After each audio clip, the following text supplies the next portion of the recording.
Welcome back, Sanjiva and everybody. Good to have you. And it's a pleasure to have you guys being here right after lunch. That takes a lot of commitment.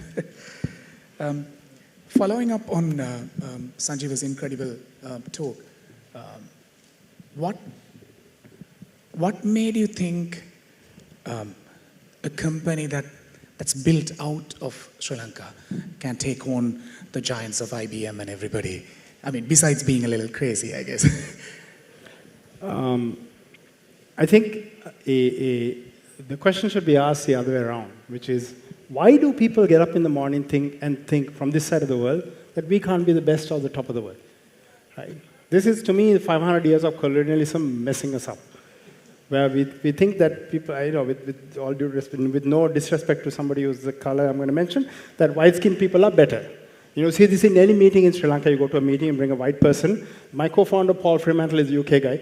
I would send him to customer meetings in Sri Lanka, because when I go, I can't get the same conversation that he can get. Right? We are programmed to that. The average American gets up in the morning and says, I can challenge the world. The best Sri Lankan gets up in the morning and says, oh, I got to figure out what to do. Somebody has to tell me what to do. This is the problem. So I think there is no reason, in my view, if you take the best people from Sri Lanka, they are best in the world. In any country, you take the best from India, best from Sri Lanka, best from Maldives, best from Bangladesh, best from the US, best from Australia, we are all in the same league. And so there's no reason to operate that way. So for me, the point that I was trying to make with LSF was that, look, I know how IBM worked. I used to work in IBM. There were 400,000 employees in IBM when I was in IBM. I was in IBM Research. And there were always small groups of people who were in charge of various things. Small groups. Very, very good small groups. So we can find small groups of very, very good people in Sri Lanka, or in Bangladesh, or in Nepal, or in India. India, you can find many small groups of very, very good people, because it's a much larger country, right? So I think the problem that, so for me, it's like, why do we accept this? So there's no need to accept it. We should just always say, if you know what you're doing, you got to know what you're doing. You got to learn. You have to be at the top of the game. You can't be second class in the game and expect to be at the top. That doesn't work. So put the time, the energy to learn and challenge yourself and build up, then why are we talking about second class? Besides the kind of the willpower that you had, because you grew up in Sri Lanka and then you went and you built all of this, what else can people take away from your experience to break this mentality? Let's say you're a young founder or a professional fighting in a global market based on your experience. Look, anybody who starts a company gets it's a daily battle to look at yourself in the mirror and say, what the hell am I doing? It would be so much easier to take somebody's job and just work at a job, right? It's a much harder challenge to start a company or work in a startup of any kind, because every day is uncertain about tomorrow. So it does take a certain kind of commitment. So, we have this guy, Yavan David, right, who's now a Sri Lankan kid. He's like, I think, 17 or 18 years old. He's I think, F3 or I can't remember, whatever, formula. I think he moved up one more notch now, right? And he's a world-class driver. He gave a TED talk recently in Colombo, TEDx talk. If you listen to his talk, the level of focus and discipline and grit that young boy has, he's 17 years old, and he's a world-class driver. That's what it takes for everybody. So when you have you can't change the world yourself. If you want to challenge the world, whether you're challenging Oracle or IBM or Microsoft or Google or any company in the world, you need to build a team that works that way, that believes that. So I think the biggest lesson is you have to constantly empower and facilitate and encourage people, saying, we can pull this off, right? and make people believe. And it's not false belief. There's no point in lying to yourself. If you're incompetent, please don't do that. You should tell yourself, fix it or get out. Right. That's a good one. Mani, you have had a really great success with Cake Labs that you built and sold to Cisco, the food company in the US. And then now you are building Cut and Dry. That's also in the in a quite similar industry, but very niche. what have you learned in your last game? We grew up looking up as an example of how cake exited, right? What have you taken from that learning that you apply now in cut and dry?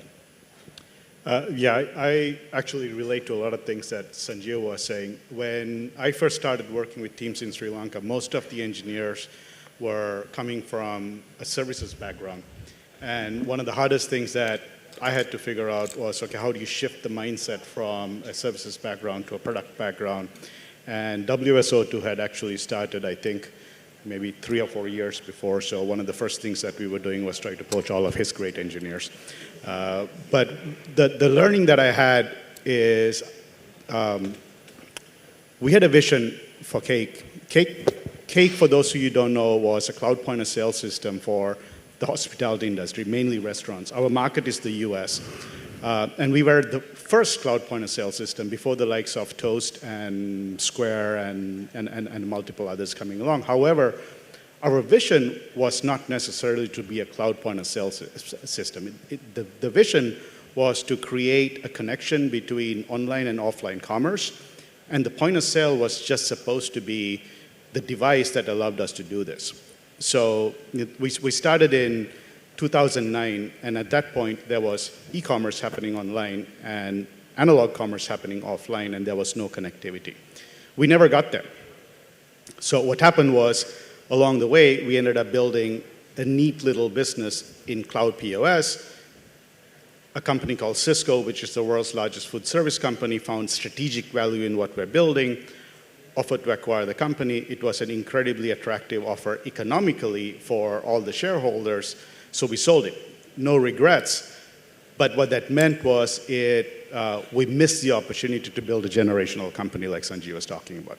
So, Cisco Labs is a relative success story as well, especially here in Sri Lanka. But this time around, in starting Cut and Dry, the view was to say, let's build something that's lasting. It's most of the same co-founders, most of the same early team. But we now have the aspiration, the motivation, the ambition to go build something big. In fact, we've said no to a couple of acquisition offers already, one very attractive. And it's a very, very hard thing to do. We're a 5-year-old company now. The journey up until now has been tough. I fully expect the next 5 years to be as tough or tougher. But that's what it takes to build a long-lasting company, and that's what we want to do differently this time. And in both companies, there seems to be a love towards this restaurant commerce and all the businesses, right? Where does it come from? Yeah, I think a lot of founders start companies based on their prior experience. They see a giant problem, or they see something that others were not accustomed to. In our world, although there may be similarities to Cake, Cisco Labs, and what we're doing right now, because we're all in the restaurant or hospitality industry, it's actually quite different. What we're doing with Cut and Dry is we're attempting to digitize the entire food supply chain globally, right? So we started with restaurants. We've already migrated to the second supply chain, which is retail, which ends in a supermarket. We're currently only in North America, US, and Canada market, but everybody eats. And everybody is going to always eat, right? And the technology that's going to power it is going to shift rapidly. With AI, it's going to shift in yet another direction. But as long as people eat, somebody needs to grow the food. And as long as those two things need to connect, there has to be a supply chain. So that's what we're doing in Cut and Dry. In some ways, it kind of seems similar. In other ways, it's like an incredibly different. So how did we get into it? When we were at Cisco, I apologize for anybody who here might be at Cisco Labs or anybody that might watch this at Cisco. That industry is an incredibly inefficient industry. There's 30% loss in food just from the beginning to the end of the supply chain. So that's the problem that we saw, and that's what we decided that we were going to solve this time around. Great.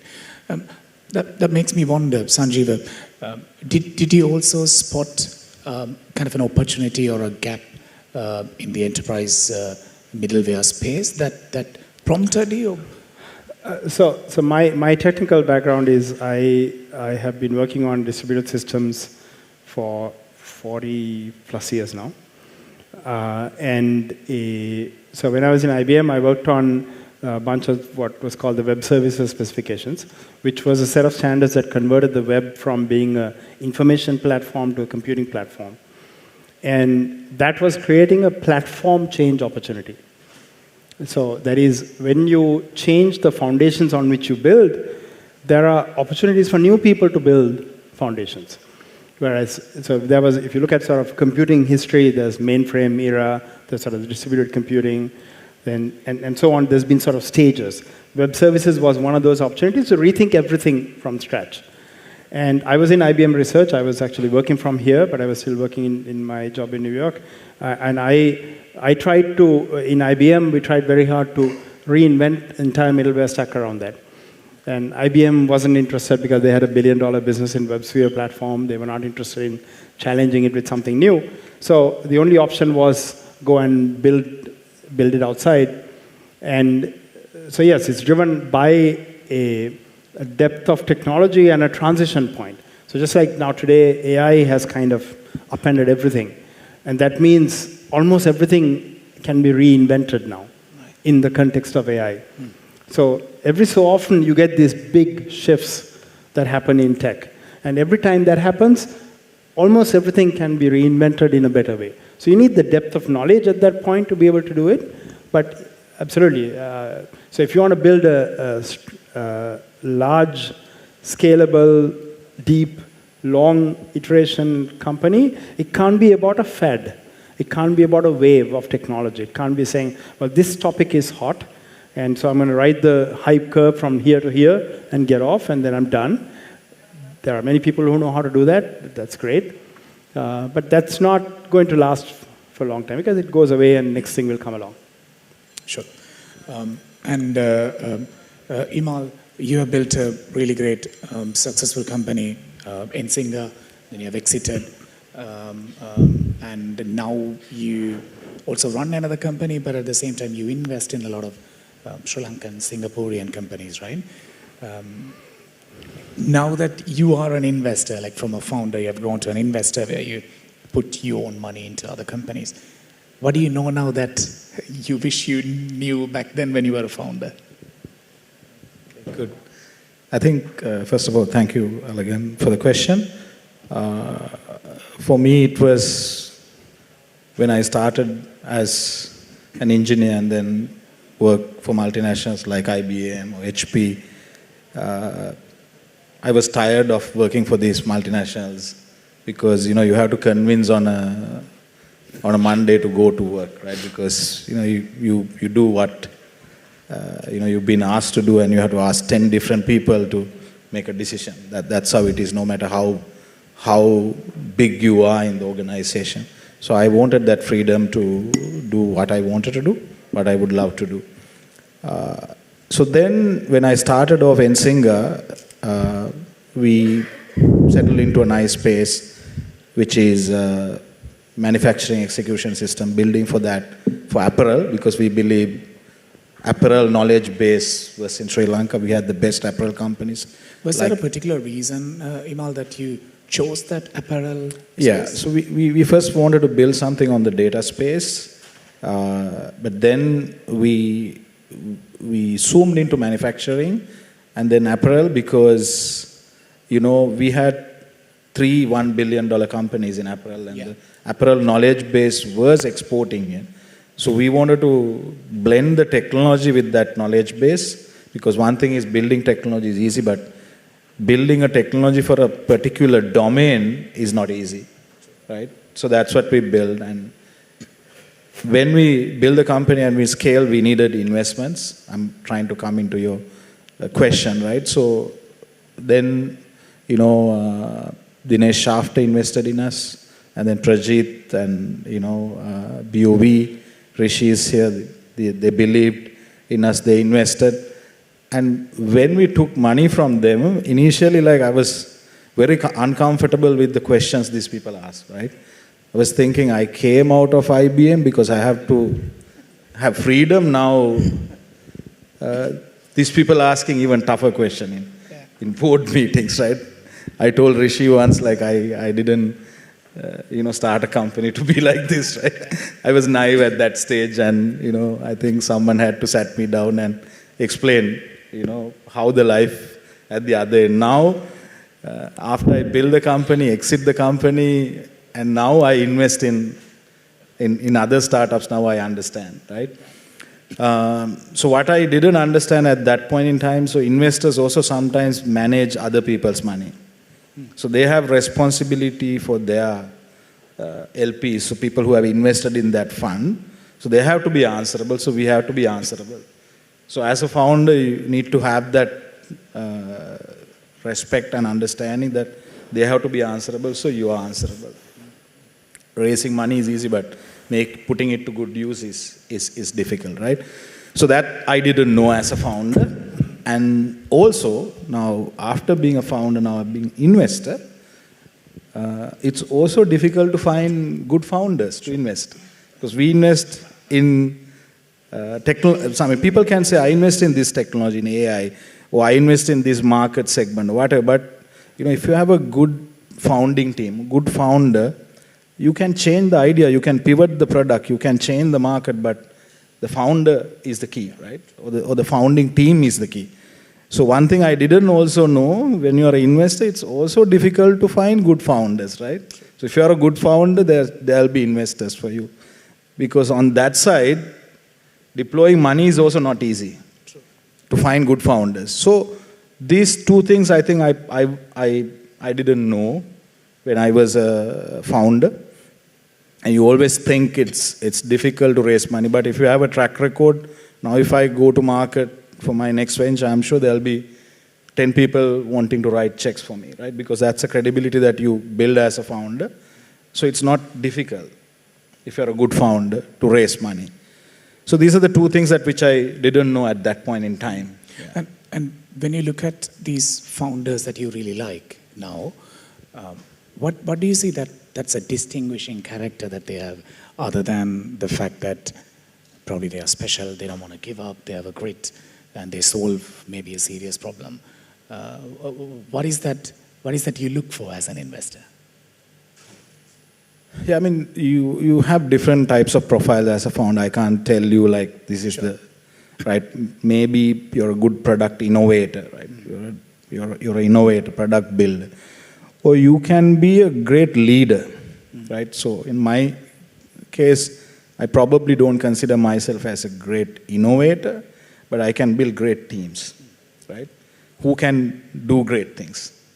So there are different kind of. So when you're looking at all these founders in different profiles, one thing is common. These people don't give up, right?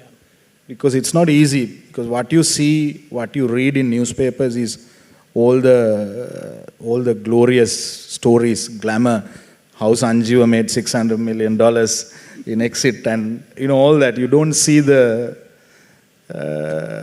difficulties we are going through and the sleepless nights, the mental trauma you go through. You don't see that, right?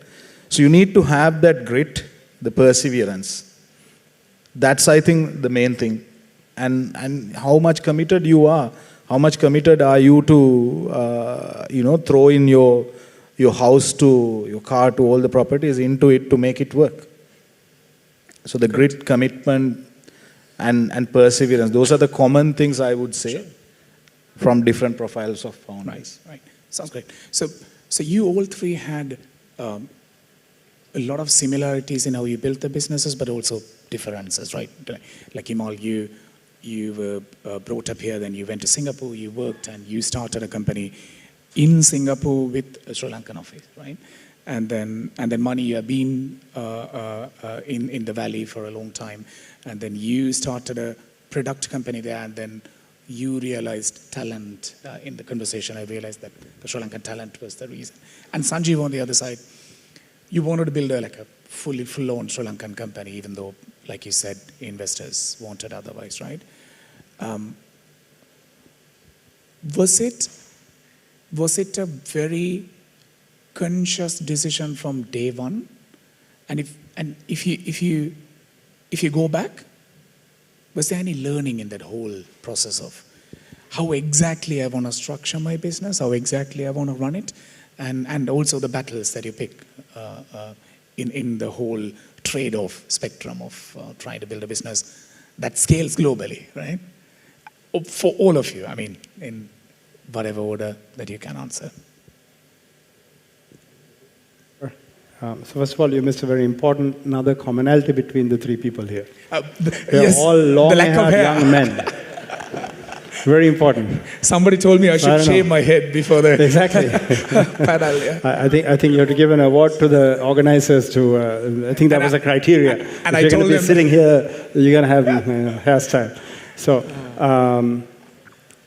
yeah, I would say, at least for me, it was a purpose. It was a goal. The whole point with LSF. In fact, before starting WSO2, I went around to all the, at the time, I went to Virtusa, I went to several other companies, and tried to convince them, saying, you should start a software company on this open source stuff that we had done. And nobody was interested. So part of starting WSO2 was to show that this thing of open source and giving software away free was not some communist, kumbaya, let's all hold hands and be happy thing, but there was actually an economic opportunity and business value in it. So it was, to me, it was always all about Sri Lanka. The company was not a Sri Lankan company. We couldn't get money like that. We had to register in the US. It was registered here first as Serendip Systems, Lanka Private Limited. Then it was registered in the US as Serendip Systems because we wanted to call it Serendipity. Serendipity.com was not available. And those days, if you don't have a .com, you don't have a company, right? And now, of course, you can call it .serendip if you want. Pay enough money, you can get that. And we changed the name because James Clark, who was our first investor, said, that's not a name for a software company. You either change the name or you don't get the money. Right? But I think the being driven out of Sri Lanka for us was fundamental. Great. Imal, money. Yeah, I think, again, I've worked in Singapore before I started the company, so I saw how Singapore startup ecosystem was thriving and how the government was putting a lot of money, right? And while I knew Sri Lanka got the talent, the best engineers, at that point in time, when you're looking at 10 years back, Singapore ecosystem was good for us to start. Even I started with 2 government-backed spring loans. That's how I started in Singapore. At that time, I was looking for a name and was thinking, like, in Singapore, you go to any restaurants like Jumbo, no signboard, it's chili crabs, right? Chili crabs, it's a Singapore signature dish. And where are the crabs coming from? Sri Lanka, Sri Lankan mud crab. So I registered chiliCrabSystems.com. It's still available because chili crabs give you that Singapore, Sri Lanka thing, and you have systems to show that it's a tech company. And some of my initial, founding members said, no, we can't take this to customers, right? They'll laugh at. Then we came up with the name Nsinga, and that's how we started. So we leverage the Singapore ecosystem, the funding available to build a company from there, and also take to the other economies like to Indonesia, to Vietnam, to Bangladesh, because at that time, it was easy for us to do that, but it was always the leadership, the engineering, everyone was in Sri Lanka. But we wrapped around the Singapore ecosystem.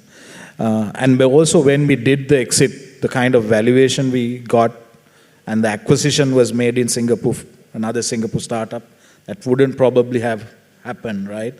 And the good thing is that whatever the money we exited, 80-90% of that money came back into the ecosystem, and I started a few other companies and also a fund which also we have invested a lot of companies in Sri Lanka, right? So, yeah. Sure. Yeah, I'll just add quick 2 things. One, I'll say, Sanjiva, I actually have a full head of hair. I shave, it's an option. So we don't believe you. I also have it. Every morning I have a full head of hair usually too. A photo, or we don't believe you? For me, this was a little bit of happenstance. I had been working in Silicon Valley since 2000. My first startup was, in fact, all local engineers, because in 2000, it was right after the bubble burst. All the engineers had lost their jobs. Nobody was interested in tech. Talent was easy. The second time I started the company, which became Cake, it was much harder to get great talent, and we were actually building a team in Bucharest. And I happened to be in Sri Lanka for my brother's wedding, and I was introduced to my still current partner, co-founder, Shanil, who was working at Virtusa, and he kind of said, let me show you what we're doing in Sri Lanka, and I was quite impressed. And my deal with Shanil was that, okay, I'll shift everything to Sri Lanka, but you had to quit Virtusa, which was a big deal for him because he was, I think, country head, big job, and I'm asking him to not get paid anything and join a startup, but that's how we started. And I have no regrets. I'm not looking back. There's incredible talent here, and there's no reason why anybody in Sri Lanka can't compete with the best of the best anywhere in the world. So I'm here for good. Sure. Sanjiva, in the process of scaling WSO2 globally to be a market leader, if you have to single out one biggest lesson, maybe the biggest mistake you did, something that made you do things differently, what would be the single biggest lesson that you learned in that whole process? So I wouldn't say we're a market leader yet. We're a very small company. $100 million business in the businesses we play in is tiny. A long way to go before we can say we're anywhere near a market leader. And of course, continuity theorem, right? So you don't get to 1,000 until you pass 100. You don't get 100 till you pass 1. So you have to get past it. So we are getting somewhere. Mistakes we have made hundreds. Probably one of the biggest mistakes is we tend to pull out a little bit too early on some stuff. You invest. So we were the first company to start identity as a service in the cloud, 2009, before Okta, before any of these things. And at that time, nobody was like, put your passwords in the cloud. That's a good thing to do. Was not an accepted concept. And we kind of said, this is not going to work out. We just said, we'll just stick to open source stuff. And of course, Okta is a multi-billion-dollar business opportunity now, right? And we compete with them on our own identity server. So I think one of the things is when you don't, when you do a tech startup or whatever first thing, you don't have, it's not a McKinsey plan that you're executing to. It's gut instinct. And often, when you get up in the morning, you're going to question gut instinct. That's normal human behavior. But you have to stay with the gut instinct. And so every time we said, the gut instinct is saying just keep doing it, but then, you have numbers, you have things to worry about, you pull it out of it. I would say that's the biggest mistake you make. At least we have made multiple times, along the same dimension, multiple times. And probably keep doing it over and over again yet. Right. Was it hard not being profitable for 14 years? There was a time, so all of our competitors, when Apigee, which is bought by Google, when they went public, they had $40 million in revenue, $40 million in losses, and they had raised $250 million. We had raised, by the time we were bought by EQT, we had raised a total of $70 million in primary capital. Because that's partly because we were here, it was very difficult to raise these big funding rounds. So the general model of execution in enterprise software is you have to run at a loss. Because you need to grow, you need to invest, you need to try to acquire market share. So there is no tech company that has run profitably at the start. Right? Amazon ran at a loss for 20 plus years, or they were breaking even loss. Right? They had plenty of market capital available to keep going. Salesforce did the same thing. All the money was being pumped into sales and marketing, basically. So it's hard and not hard. When we finally, so in 2015, Toba Capital, which was our primary investor at the time, told us, okay, that's it, we're not going to let you raise any more money. And we had lost $12 million a year before, I think. So in 1 year, we went from losing $12 million to losing zero, because we had no choice, otherwise we were dead. And then you realize, actually, when you don't need to raise money, the shareholder is no longer in control of the company. The management team is. Because when you have to raise money, you need shareholder approval, anti-dilution. Basically, they have to approve every single thing you do. when you are now running independent, you actually have actual independence. It's like Sri Lanka. As long as we are in debt, we're not independent, right? We have to bend over to everybody under the sun because we don't have a choice.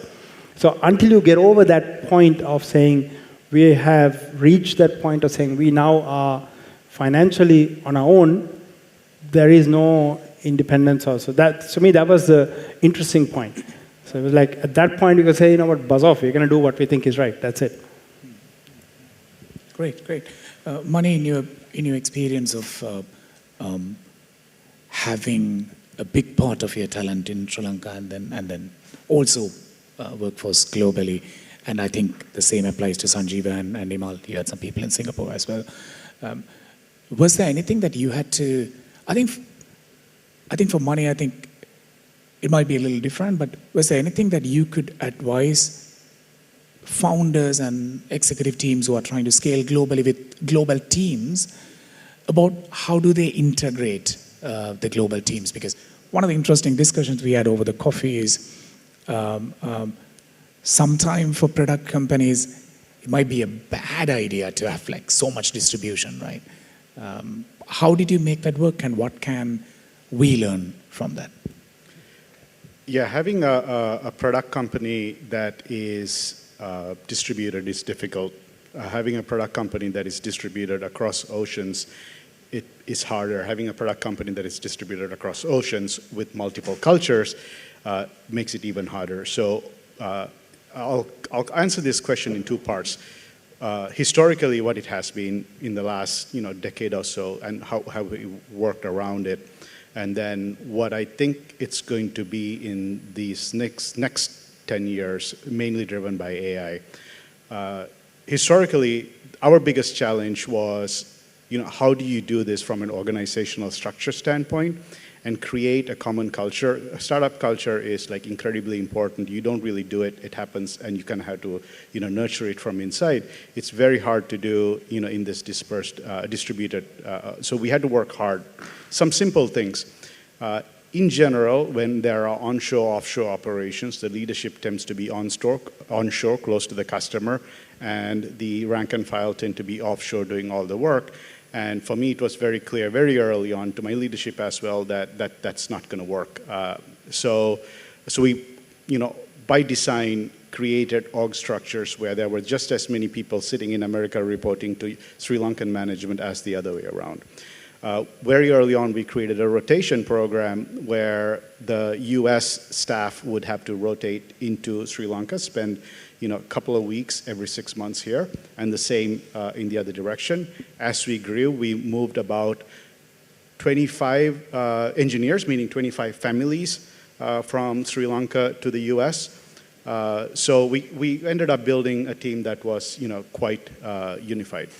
Now, from this point moving forward, AI, I mean, everybody knows this here, where AI is going to change everything again. And it's going to change things at a much, much, much faster pace than any of the big technology curves that we've already experienced in the past. Here, I think there's going to be a new model, especially for enterprise, that is called forward deployed engineering. Again, I think many of you may have heard about this, where you're not actually putting sales and marketing people close to the customer. You're actually deploying engineers close to the customer, maybe even embedding the engineer inside the customer's organization. In that scenario, I think there will be a certain caliber of engineering talent that is working with the customer, and an entire platform engineering team that can be working offshore or anywhere.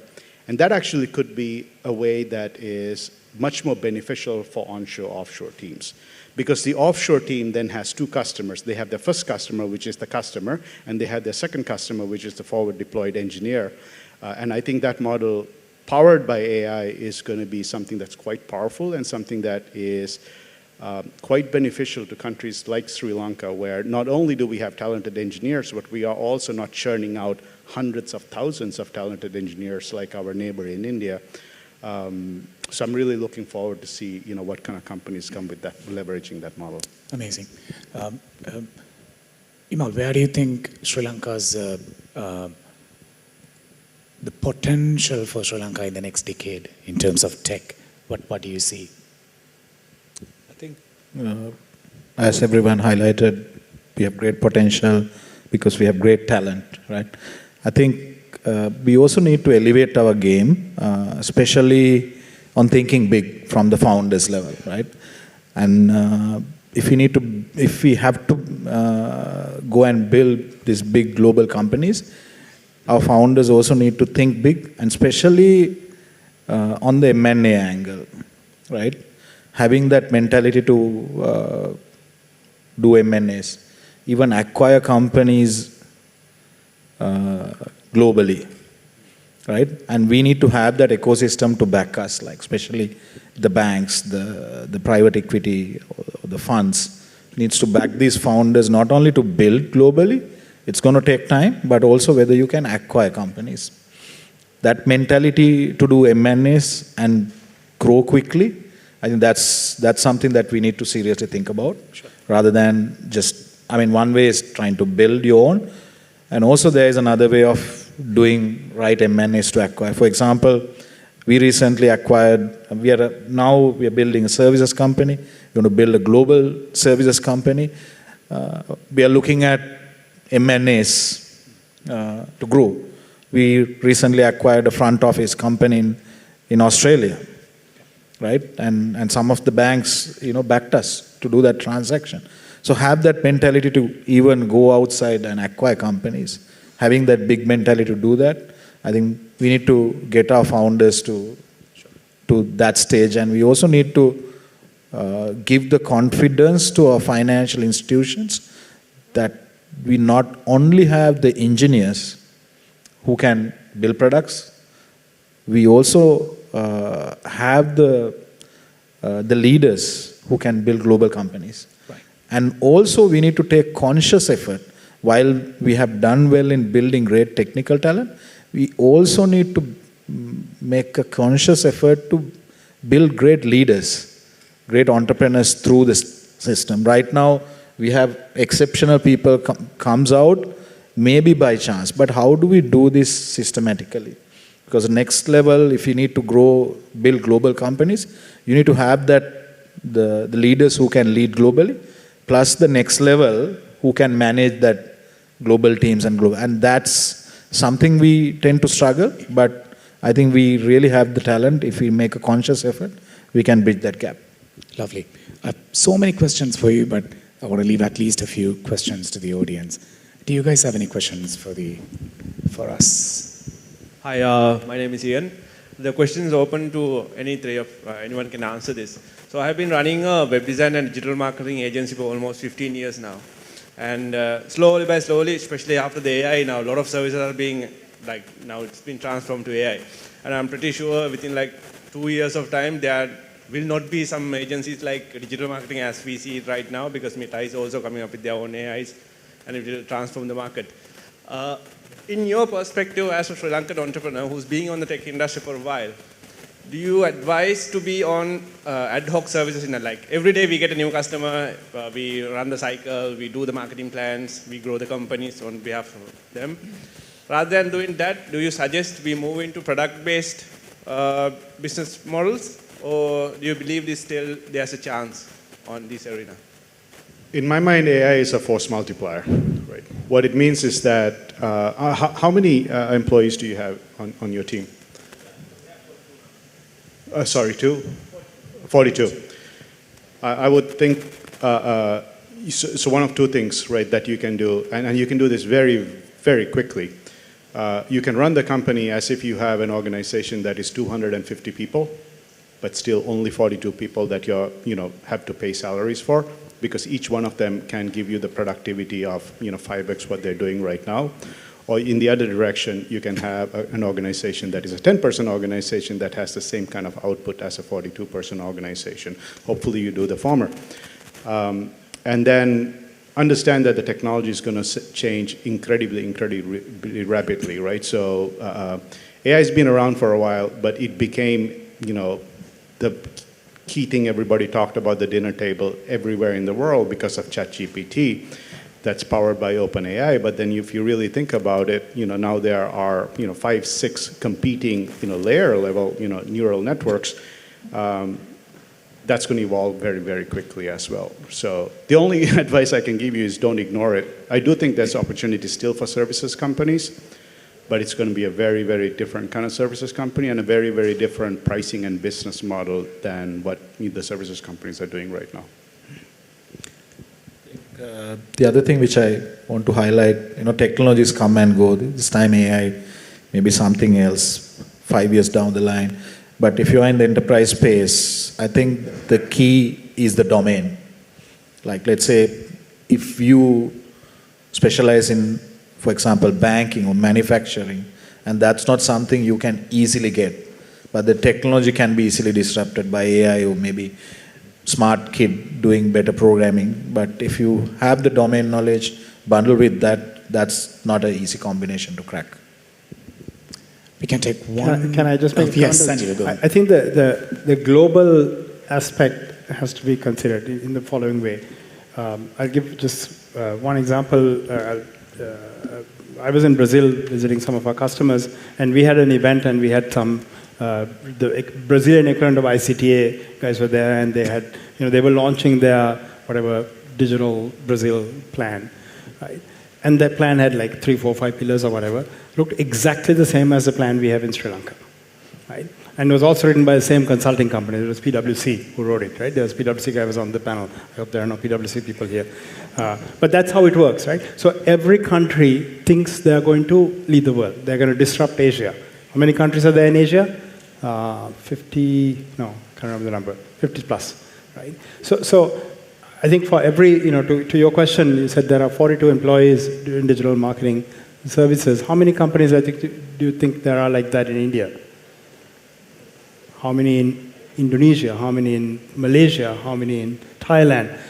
So I think you got to understand that every day when somebody gets up, there are another million people like you who get up, have similar thoughts. Ideas are cheap, execution is not. Right? Everybody can have the same idea every morning, but you got to get it done. So the way you compete is not by saying, okay, I'm going to swing from doing this kind of service to that kind of service or to that kind of product or whatever, is by just out-maneuvering, out-executing everybody else. Right? And there will always be room for that, because some people work harder than other people. Some people think harder than other people. Some people bring something to it because of their innate nature. Every human being is different. All 4 of us have a similar hairstyle, but we are, and we have like 99.999% same programming inside, right? But very, very different. And same is true for every person like us. There are another 100 times it's in India. There are another 25 times in Pakistan, in Bangladesh. And I haven't even touched Africa, right? So I think the thing is, AI is going to challenge everybody.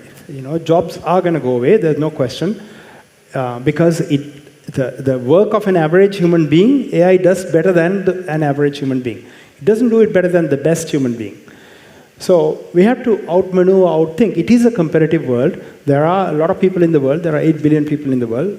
In my personal opinion, too many people in the world. Not everybody will agree with that. And therefore, there will be a fight for the next opportunity.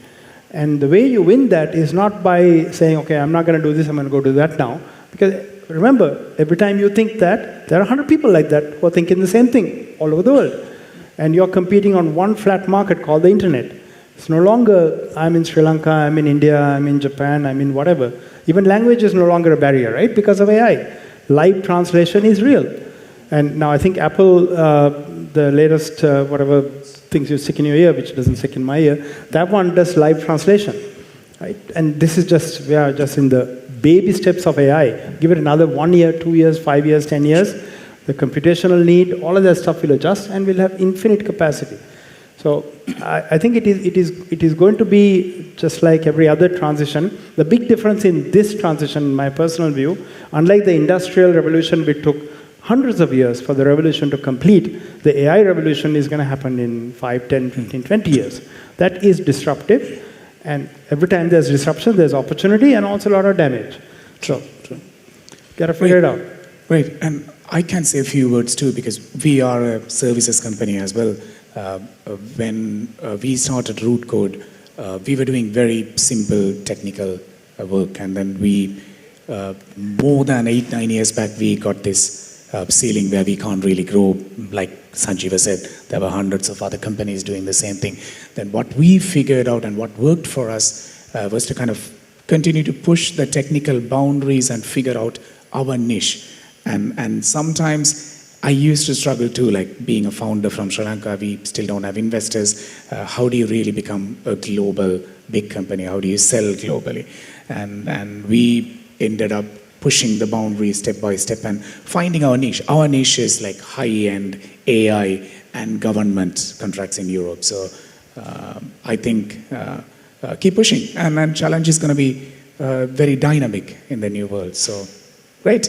We don't have time for any more questions. And Sanjiva, Mani, and Imal, you may not know this, but by just doing what you do, you have inspired a lot of people, including me. I grew up watching you guys build amazing companies, and for some reason that gave me confidence. I can build something too from Sri Lanka. So thank you for that, and I'm sure it would have inspired a lot of people in the audience. So thank you for your time, and thank you.